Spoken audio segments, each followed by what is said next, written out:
Hey everyone! In 2026, Salesforce has fully transitioned to external client apps as the primary way to integrate third-party applications.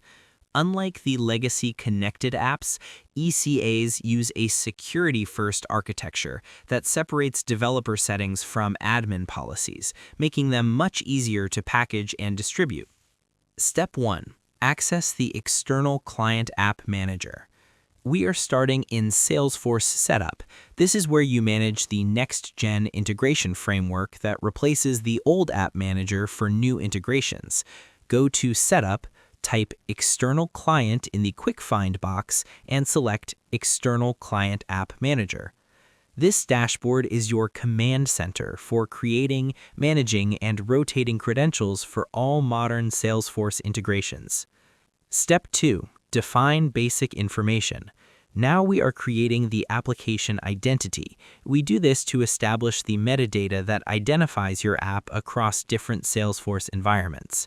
Click New External Client App. Fill in the external client app name, like Mobile Portal 2026. The API name will auto-populate. Set the distribution state to local if you are building this for your own org, or packaged if you intend to distribute it via 2GP, second-generation packaging.